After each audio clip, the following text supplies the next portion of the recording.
Entrevista do dia, no Giro Estadual de Notícias. Você bem informado. Eu vou conversar agora com a presidente do Conselho Regional de Farmácia de Mato Grosso do Sul, a Daniele Proença. Bom dia, Daniele. Muito obrigado pela participação aqui no Giro Estadual de Notícias. Mais uma vez, já faz parte aqui do nosso time. Obrigado, viu? Bom dia a todos os ouvintes. Bom dia a vocês, pelo convite e essa oportunidade, mais uma vez, de trazer informações importantes à sociedade, o usuário do medicamento. E o farmacêutico, como o profissional de saúde mais presente no dia a dia da população, para a gente é sempre uma grande honra estar presente. É verdade, Daniela. Inclusive, a gente está vivendo agora um clima bastante instável, né? Em algumas regiões do nosso estado, né? A gente vê um clima um pouco mais frio, né? O dia começa um pouco mais frio, mais gelado, à tarde já está um pouco mais quente, à noite volta aquele frio de novo e não tem organismo, né? Que acabe resistindo a essas mudanças do nosso clima, né? E automaticamente as pessoas acabam recorrendo àqueles medicamentos tradicionais de gaveta, né? Mas é importante tomar muito cuidado também diante dessa situação, não é mesmo, Dani? Sim, a gente está passando, como você falou, né? Esses últimos dias têm sido assim bem atípicos para a gente, né? A gente espera, né? Esse tempo seco do mês de agosto, esse período mais frio, mas a gente tem que tomar muito cuidado com a saúde, principalmente das crianças, dos idosos, das pessoas que têm doenças crônicas, que fazem uso do medicamento diário. Então, toda a informação a respeito do seu tratamento, dos seus sintomas, dos medicamentos que você vem utilizando, é sempre bom você estar acompanhado de profissional de saúde para te orientar. Qual o melhor horário?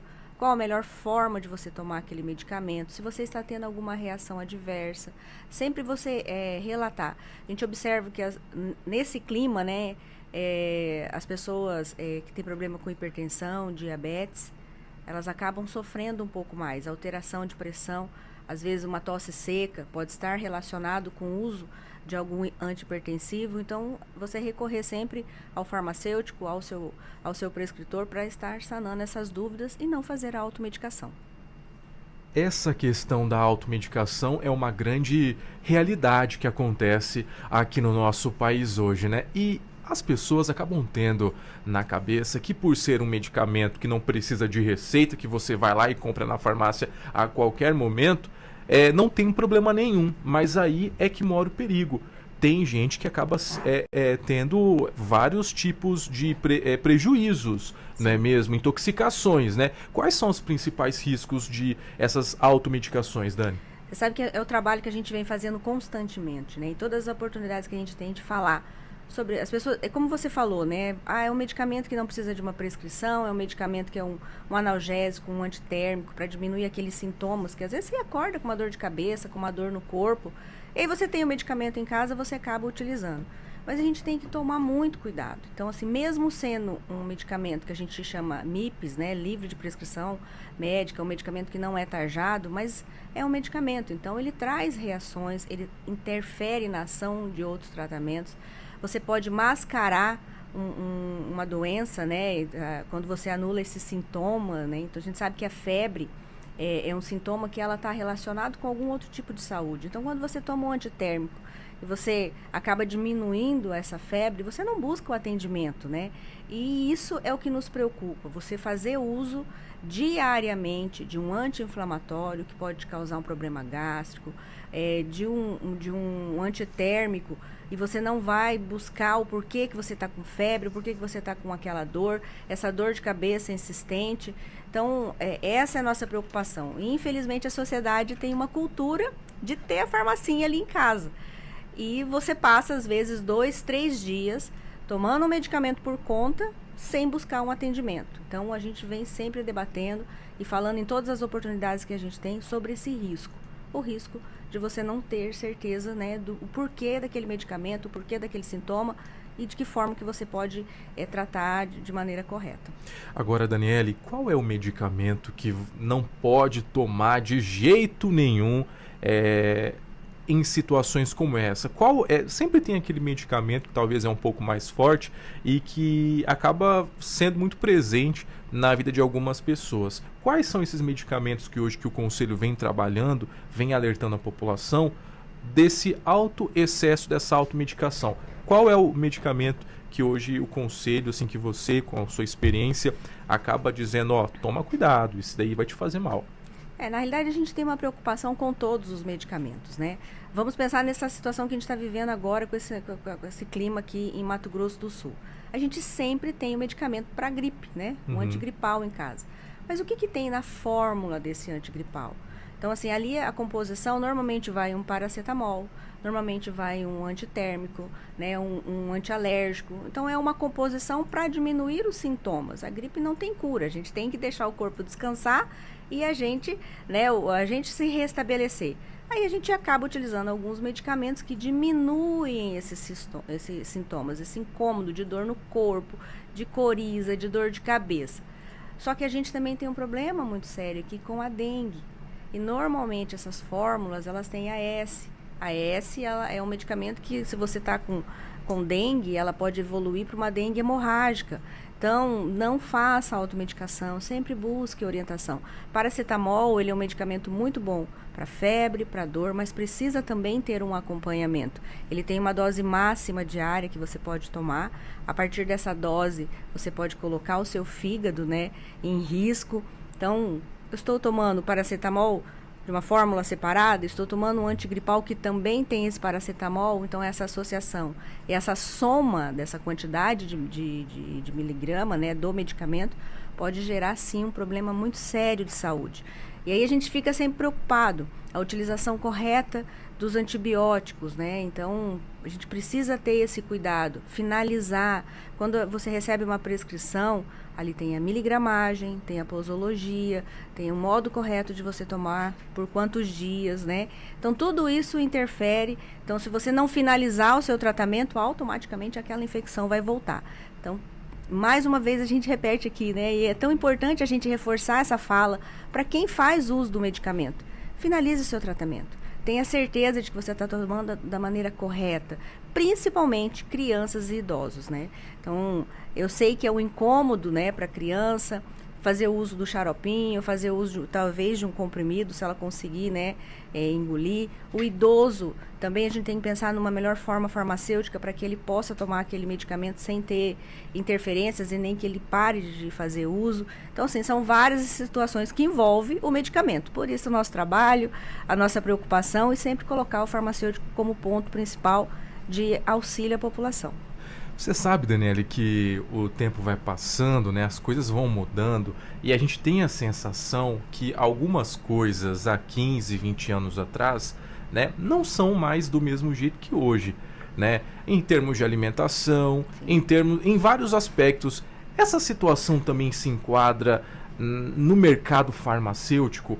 Aquele medicamento que há um bom tempo atrás fazia um grande efeito, pelo menos eu tenho a sensação que hoje não faz mais aquele efeito. Tenho aí um exemplo, por exemplo, um exemplo típico para quem foi criança aí nos anos 90, nos anos 2000, que tinha aquele Mertiolate. Aquele Mertiolate ardia que era uma beleza. Quem tá me ouvindo aqui sabe, né?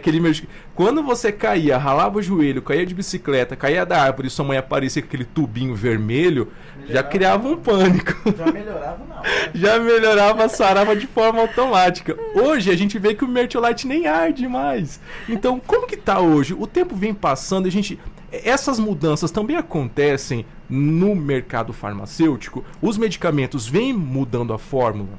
Sim. O setor farmacêutico é o setor que mais investe em pesquisa, né? Que busca um novo medicamento que diminua as reações, que traga um desconforto. Então, vamos citar né? Quem nunca de nós também fez uso do biotônico Fontoura.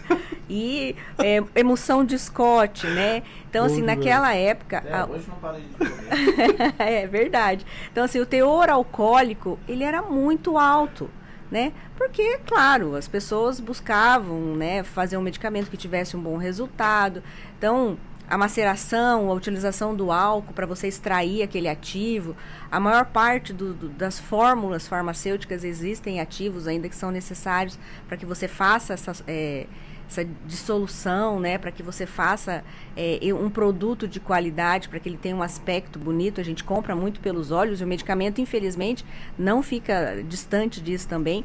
Então, com a evolução, com as pesquisas, claro que o setor farmacêutico vem buscando meios de trazer essas reações, né? A gente grava isso, né? Ficou marcado isso aí para você.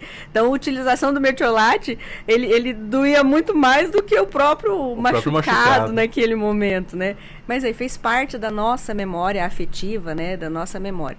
Hoje, os ativos que são utilizados, que têm a mesma função, né?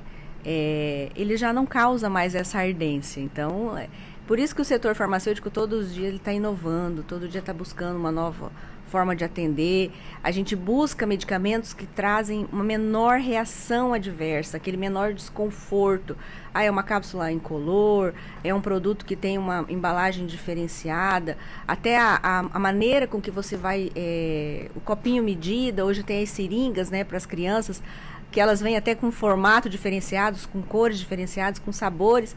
Então, por isso que a gente fala que a farmácia, ela nunca para, né? E o profissional farmacêutico nunca para de buscar esse conhecimento, essa atualização.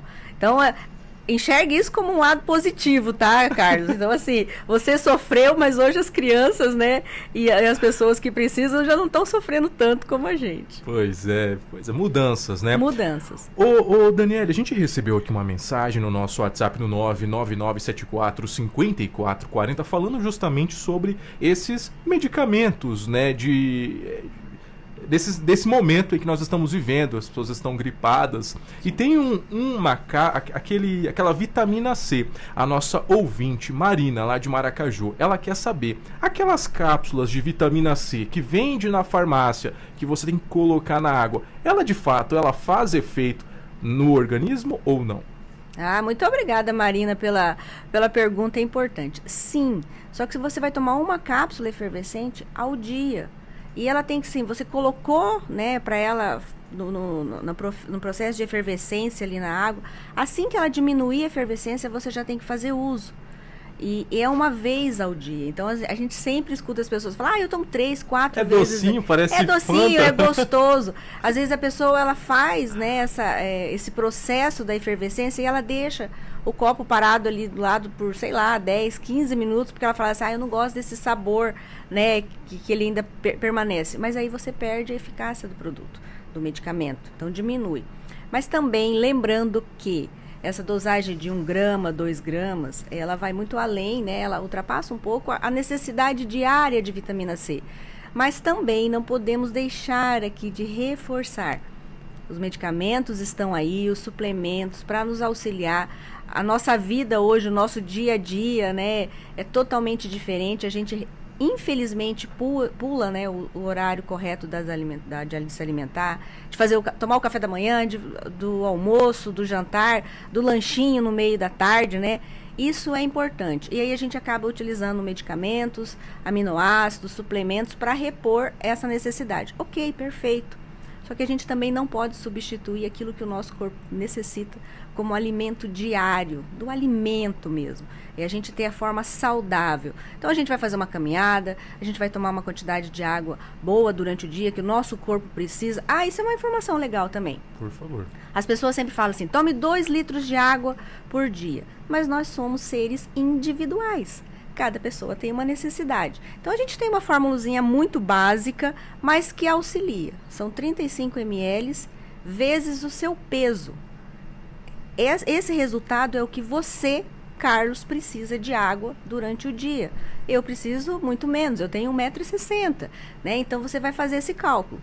Seu peso, né, vezes 35 e ele vai te dar a quantidade. A água é muito importante para o nosso sistema funcionar, para o nosso intestino funcionar. Você não tomar água na quantidade correta, você sabia que você tem dor de cabeça? Por isso, a falta de água, ela traz dor de cabeça. Então, a gente precisa, às vezes você sente fome, mas na realidade o seu corpo está pedindo água. Então, tomar sempre 2 copos d'água antes de se alimentar, isso também diminui a ansiedade, isso também diminui a quantidade de alimento que a gente tem tanta preocupação, né, em se manter com peso correto, fazer uma boa alimentação, praticar atividade física, mas a água é uma situação muito importante que a gente precisa sempre estar falando. E principalmente quando toma medicamentos, né? Esse negócio, eu já conheci pessoas que tomavam medicamento, por exemplo, medicamento de pressão com café. Isso não, com refrigerante, isso não pode, né, Daniele? Não pode. Tem até uma quantidade exata de água para você tomar um medicamento. A gente sempre fala, vai tomar o medicamento, tenha pelo menos 200 ml de água ali. Tome a água antes, lubrifique, umedeça todo o seu canal, né? Aí você toma o comprimido e depois, se possível, eu sei que para pessoa idosa, para uma criança, né, ou para um adolescente, é complicado você falar assim, você vai ter que tomar com 2 copos de água, é necessário. Mas então, assim, tome uma boa quantidade antes, tome seu medicamento, você fazer a ingesta desse medicamento, tome uma quantidade muito maior de água. Vai auxiliar que esse medicamento também faça todo o processo dele e que você tenha a certeza de um resultado positivo com aquele tratamento. Ô Daniele, vamos agora falar dessas vendas, né, ilegais. Existem algumas farmácias, né, aqui no nosso país, aqui no nosso estado, aqui na nossa cidade, que estão fornecendo antibióticos sem receita. E eu vi, inclusive, que alguns meses, né, a Polícia Civil, juntamente com o apoio, né, do Conselho, fez uma operação aqui na nossa capital de alguns estabelecimentos que estavam vendendo medicamentos sem receita. Vamos trazer essas informações agora para os nossos ouvintes e também para as empresas que estão ouvindo nesse momento e que cometem esse ato infracionário, né? Sim, sim. O Conselho Regional de Farmácia de Mato Grosso do Sul, não só de Mato Grosso do Sul, né? Todos os estados têm o seu conselho, que representa o setor farmacêutico. Nós somos um órgão fiscalizatório. Então, a gente fiscaliza os estabelecimentos que comercializam e que têm o medicamento. Aonde tem medicamento, ele tem que ter o profissional farmacêutico. Então, a gente fiscaliza se ali tem o farmacêutico, se ele está cumprindo o horário dele, se a assistência à sociedade está sendo feita. Então, a gente protege o profissional, mas a gente protege a sociedade contra essas pessoas que utilizam do medicamento para fazer um comércio. O medicamento não é um comércio, a gente está falando de saúde. Então, a farmácia, a drogaria é um estabelecimento de saúde que tem o profissional de saúde e o profissional do medicamento. Esse é o farmacêutico. A farmácia ela é composta por uma equipe.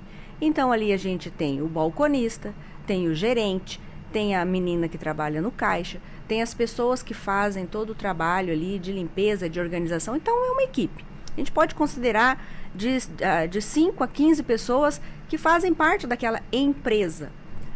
Mas existe o profissional que fez uma faculdade, que se formou, é o profissional que estuda o medicamento, é o profissional de atenção, de cuidado para sanar as dúvidas da população sobre o seu tratamento. É o último profissional que a sociedade tem contato antes de iniciar o seu tratamento. Então, todo o processo que envolve doenças, sintomas, tratamentos, medicamentos, consultas, vamos pensar num quadro geral de saúde. Vai finalizar com uma receita, uma prescrição. E essa prescrição acaba no balcão da farmácia e você tem uma grande oportunidade de sanar todas as suas dúvidas com o profissional do medicamento. Nós temos grandes empresas, né? Grandes empresas aqui em Mato Grosso do Sul, não vou falar no nível de Brasil, que sim, trazem a oportunidade de emprego, de fornecer medicamentos à sociedade, só que ela tem a obrigação. Então, assim, uma farmácia, uma drogaria que não tem um farmacêutico, ela está trabalhando de forma irregular. É isso que a gente precisa reforçar à sociedade. Existe uma drogaria no meu bairro, a primeira coisa que você tem que fazer é, eu gostaria de falar com o farmacêutico. Quem é o farmacêutico aqui? Vou te dar um exemplo muito simples. Se aquela farmácia está aberta das 8 às 16, durante esse período, né, de 8 horas, ela tem que estar com o farmacêutico presente. Né? Então, assim, a gente fala 8 horas porque é o horário, né, que do farmacêutico tem que cumprir. Mas 12 horas aberta, das 8 às 20, né, das 6 às 18, enquanto o estabelecimento de farmácia, drogarias, está aberto, o profissional farmacêutico ele tem que estar ali cumprindo o horário dele. Então, é esse o processo que a gente faz no Conselho, de fiscalização. E, claro, a gente reforçar para a sociedade de que ela tem o direito de ser atendido pelo profissional do medicamento. Ali você sai com todas as informações e você tem um resultado positivo. Porque às vezes a pessoa toma o medicamento de forma equivocada, às vezes tem uma reação, às vezes ela não tem todas as informações, às vezes ela toma 2 vezes o mesmo medicamento porque tem nomes diferentes e ninguém orientou quanto a isso. Então, é isso, a sociedade tem que entender esse trabalho, a gente tem feito um trabalho de conscientização, a gente tem capacitado cada vez mais o nosso profissional farmacêutico, a gente traz pessoas de fora, tivemos um grande evento nesses últimos dias, é uma reunião onde a gente traz palestrantes, é um momento de um network, é um momento da gente confraternizar, mas também é um momento da gente trocar informações de uma maneira muito séria de como a gente vai levar a sociedade e o usuário do medicamento o melhor profissional, que é o farmacêutico. Muito bem. Eu conversei com a presidente do Conselho Regional de Farmácia, Daniele Proença. Daniele, muito obrigado pela sua participação aqui no Giro Estadual de Notícias. Tem muita coisa para falar, o povo gosta desse assunto aqui, nossos ouvintes, mas é que nosso tempo está quase estourando, então gostaria de agradecer mais uma vez a sua participação aqui no Giro. Eu que agradeço e quero colocar o Conselho à disposição. Vocês podem entrar em contato conosco através da nossa ouvidoria. O Conselho fica na área central aqui de Campo Grande. Você pode fazer o seu descarte correto de medicamento lá. Pilhas também, né? Hã? Pilhas. Não, pilhas não. A gente só recebe o medicamento. Tem aquela... nós temos um drive. Isso. A gente realiza drives até 3, 4 vezes ao ano, às vezes. Uhum. Ali a gente tem o recolhimento de tudo. Então, medicamentos vencidos, eletrodomésticos que você não... na realidade, todo mundo segura um pouquinho na mão do outro, faz essa campanha para que as pessoas tenham orientação e façam o descarte correto. Mas o Conselho Regional de Farmácia, ali na Rodolfo José Pinho, a gente tem o nosso equipamento ali de descarte. Então, a sociedade aqui de Campo Grande, Sul Mato Grossense, quem estiver passando por Campo Grande, pode levar ali os seus medicamentos para a gente poder fazer o descarte correto. O descarte correto é só com a incineração. E mais uma vez, por favor, não descarte seu medicamento na pia, no vaso sanitário, no lixo comum. Isso contamina a nossa água e o nosso solo. Você tem um local correto para poder fazer isso de maneira certíssima e com o profissional do medicamento, que é o farmacêutico. Muito obrigado, Daniele. Um bom trabalho para vocês e parabéns a toda a equipe do Conselho. Gratidão. Agora são 8h14. Eu vou agora para o intervalo